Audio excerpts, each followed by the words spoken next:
Cherries are one of my all-time favorite fruit. We went cherry picking 2 weeks ago and we picked 275 pounds of cherries.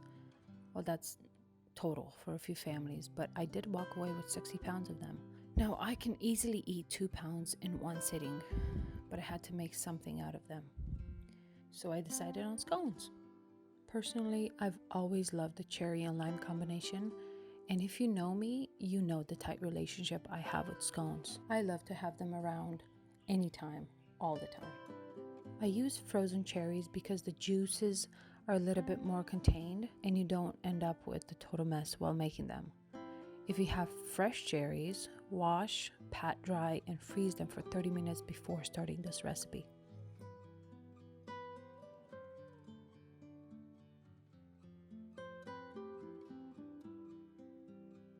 Some of you may know this already, but I'll say again for the ones who don't.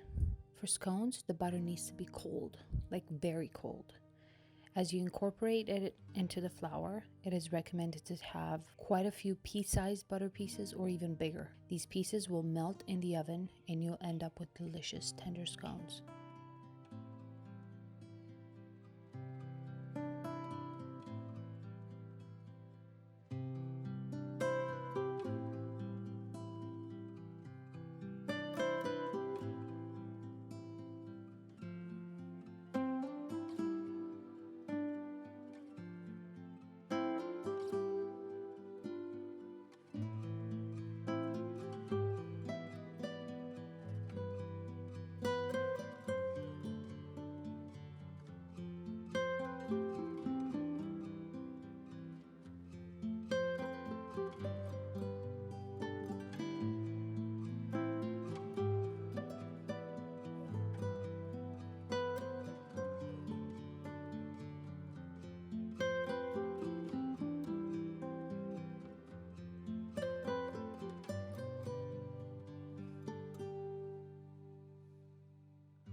Now, we want to handle the dough as little as possible because gluten starts forming the moment flour interacts with water or liquid. And we don't want bread, we want melt in your mouth goodness. Also, the heat radiating from your hands plus the heat from the environment will melt some of the butter. That's why we need to freeze the 1-inch thick disc of dough for at least 30 minutes before baking. That is also why you are instructed to refrigerate cookie dough. The very cold dough will spread less compared to the one that hasn't been chilled. That's if you like chunky cookies.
Back to the scones.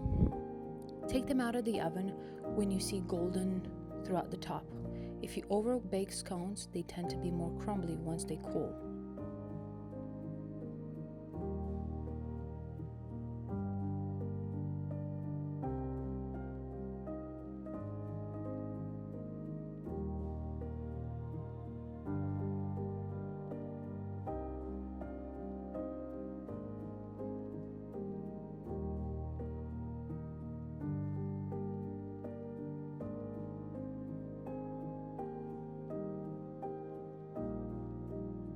The drizzle on top adds more lime flavor, but if you don't want it, sprinkle some raw sugar on top of the scones before baking. It adds a nice crunch too. These scones don't have a lot of sugar, so don't expect them to be very sweet without the glaze or the sugar on top.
As always, thank you very much for watching, and I hope you give these scones a try soon. If you do, make sure to let me know how they turn out in the comments below or on Instagram at Wholesome House Life. Thank you and have a wonderful day.